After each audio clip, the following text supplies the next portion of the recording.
This audio production was made in collaboration with Audible Anarchist.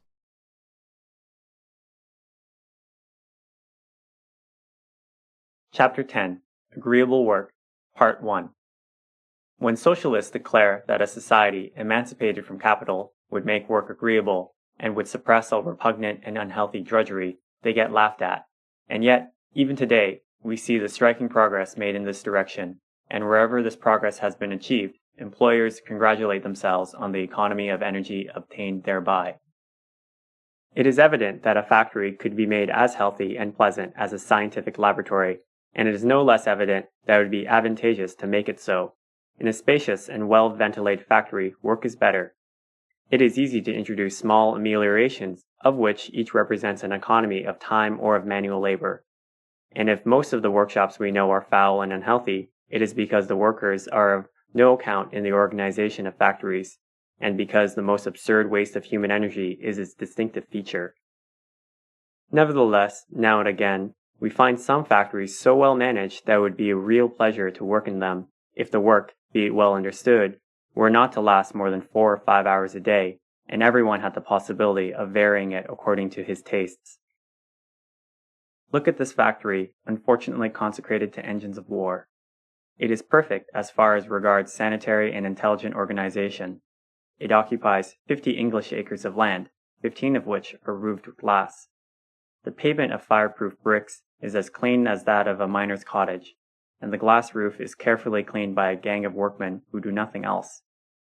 In this factory are forged steel ingots, or blooms, weighing as much as 20 tons, and when you stand 30 feet from the immense furnace, whose flames have a temperature of more than 1,000 degrees, you do not guess its presence, save when its great jaws open to let out a steel monster, and the monster is handled by only 3 or 4 workmen, who now here, now there, open a tap, causing immense cranes to move by pressure of water in the pipes. You enter expecting to hear the deafening noise of stampers, and you find that there are no stampers. The immense 100-ton guns and the crankshafts of transatlantic steamers are forged by hydraulic pressure, and instead of forging steel, the worker has but to turn a tap to give it shape, which makes a far more homogeneous metal, without crack or flaw, of the blooms, whatever be their thickness. We expect an infernal grating, and we find machines which cut blocks of steel 30 feet long with no more noise than is needed to cut cheese. And when we expressed our admiration to the engineer who showed us round, he answered, "It is a mere question of economy. This machine, that planes steel, has been in use for 42 years. It would not have lasted 10 years if its component parts, badly adjusted, lacking in cohesive strength, interfered and creaked at each movement of the plane. And the blast furnaces? It would be a waste to let the heat escape instead of utilizing it. Why roast the founders when heat lost by radiation represents tons of coal? The stampers that made the building shake 5 leagues off were also a waste. It is better to forge by pressure than by impact, and it costs less. There is less loss. In a factory, light, cleanliness, the space allotted to each bench is but of a simple question of economy. Work is better done when you can see and you have elbow room." "It is true," he said. "We were very cramped before coming here. Land is so expensive in the vicinity of large towns. Landlords are so grasping." It is even so in mines. We know what mines are like nowadays from Zola's descriptions and from newspaper reports. But the mine of the future will be well ventilated, with a temperature as easily regulated as that of a library. There will be no horses doomed to die below the earth. Underground traction will be carried on by means of an automatic cable put in motion at the pit's mouth. Ventilators will always be working, and there will never be explosions. This is no dream. Such a mine is already to be seen in England. We went down it. Here again, this organization is simply a question of economy. The mine of which we speak, in spite of its immense depth, 466 yards, has an output of 1,000 tons of coal a day, with only 200 miners, 5 tons a day per each worker, whereas the average of the 2,000 pits in England is hardly 300 tons a year per man. If necessary, we can multiply examples, proving that Fourier's dream regarding material organization was not a utopia. This question has, however, been so frequently discussed in socialist newspapers that public opinion might have been educated. Factory, forge, and mine can be as healthy and magnificent as the finest laboratories in modern universities, and the better the organization, the more will man's labor produce. If it be so, can we doubt that work will become a pleasure and a relaxation in a society of equals, in which hands will not be compelled to sell themselves to toil, and to accept work under any conditions? Repugnant tasks will disappear because it is evident that these unhealthy conditions are harmful to a society as a whole. Slaves can submit to them, but free men will create new conditions, and their work will be pleasant and infinitely more productive. The exceptions of today will be the rule of tomorrow. The same will come to pass as regards domestic work, which today society lays on the shoulder of that drudge of humanity, woman. Part 2. A society regenerated by the revolution will make domestic slavery disappear. This last form of slavery, perhaps the most tenacious, because it is also the most ancient. Only it will not come about in the way dreamt by the Phalansterians, nor in the manner often imagined by authoritarian communists. Phalansteries are repugnant to millions of human beings. The most reserved man certainly feels the necessity of meeting his fellows for the purpose of common work, which becomes the more attractive the more he feels himself a part of an immense whole. But it is not so for the hours of leisure reserved for rest and intimacy. The phalanstery and the familistery do not take this into account, or else they endeavor to supply its needs by artificial groupings. A phalanstery, which is in fact nothing but an immense hotel, can please some, and even all, at a certain period of their life. But the great mass prefers family life of the future, be it understood. They prefer isolated apartments, Normans and Anglo-Saxons even going as far as to prefer houses of from 6 to 8 rooms, in which the family or an agglomeration of friends can live apart. Sometimes a phalanstery is a necessity, but it would be hateful were it the general rule. Isolation, alternating with time spent in society, is the normal desire of human nature. This is why one of the greatest tortures in prison is the impossibility of isolation, much as solitary confinement becomes torture in its turn, when not alternated with hours of social life. As to considerations of economy, which are sometimes laid stress on in favor of phalansteries, they are those of a petty tradesman.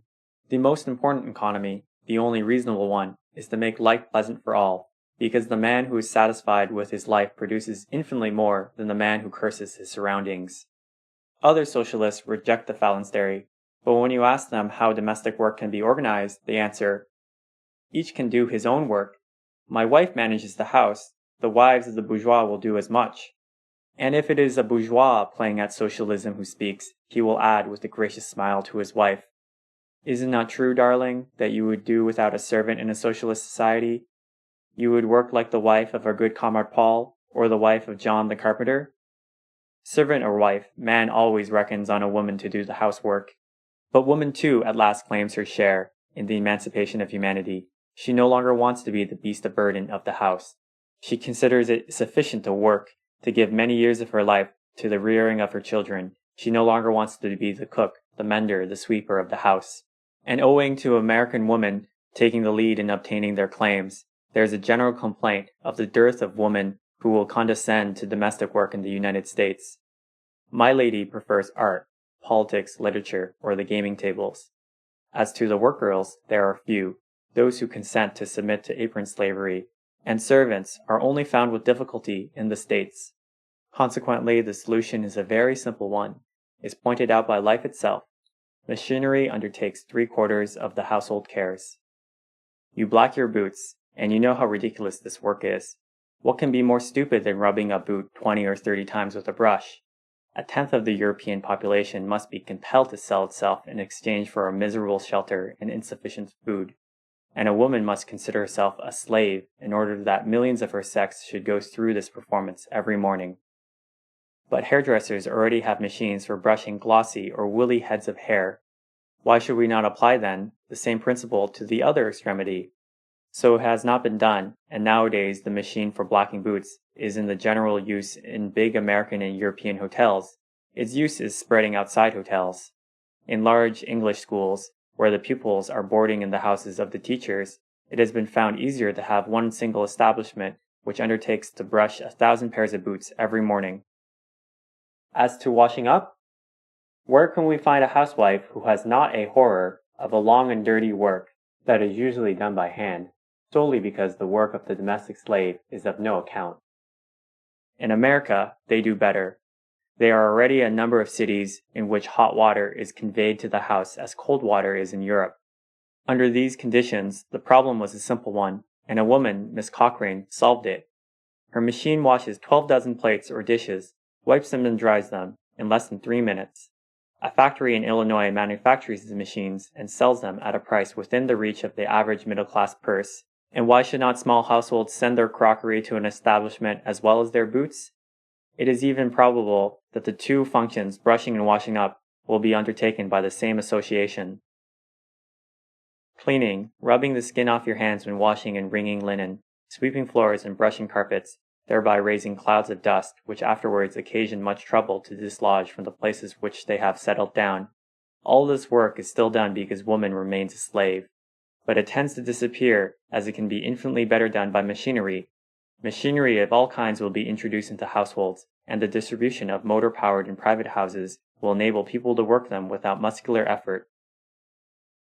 Such machines cost very little to manufacture. If we still pay very much for them, it is because they are not in general use, and chiefly because an exorbitant tax is levied upon every machine by the gentlemen who wish to live in grand style, and who have speculated on land, raw material, manufacture, sale, patents, and duties. But emancipation from domestic toil will not be brought by small machines only. Households are emerging from their present state of isolation. They begin to associate with other households to do common what they did separately. In fact, in the future we shall not have a brushing machine, a machine for washing up plates, a third for washing linen, and so on in each house. To the future, on the contrary, belongs the common heating apparatus which sends heat into each room of the whole district and spares the lighting of fires. It is already so in a few American cities. A great central furnace supplies all houses and all rooms with hot water, which circulates in pipes, and to regulate the temperature you need only to turn a tap. And should you care to have a blazing fire in any particular room, you can light the gas specially supplied for heating purposes from the central reservoir. All the immense work of cleaning chimneys and keeping up fires, and a woman knows what time it takes, is disappearing. Candles, lamp, and even gas have had their day. There are entire cities in which it is sufficient to press a button for light to burst forth, and indeed it is a simple question of economy and knowledge to give yourself a luxury of electric light. And lastly, also in America, they speak of forming societies for the almost complete suppression of household work. It would only be necessary to create a department for every block of houses. A cart would come to each door and take the boots to be blacked, the crockery to be washed up, the linen to be washed, the small things to be mended if it were worthwhile, the carpets to be brushed, and the next morning would bring back the things entrusted to all well cleaned. A few hours later, your hot coffee and your eggs done to a nicety would appear on your table. It is a fact that between 12 and 2 o'clock, there are more than 20 million Americans and as many Englishmen who eat roast beef or mutton, boiled pork, potatoes, and a seasonable vegetable.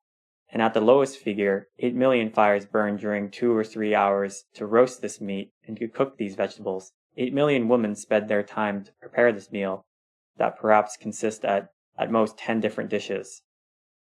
50 fires burn, wrote an American woman the other day, where one would suffice.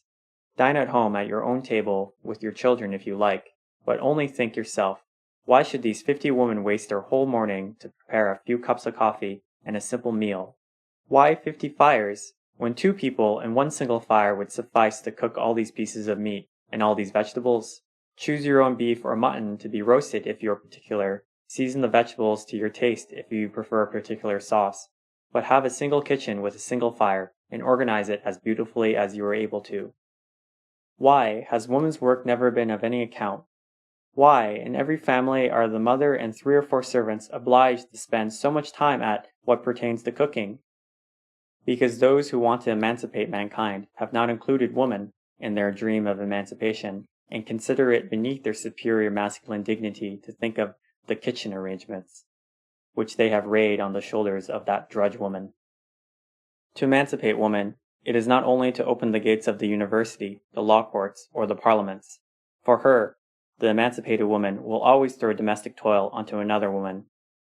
To emancipate woman is to free her from the brutalizing toil of kitchen and wash house.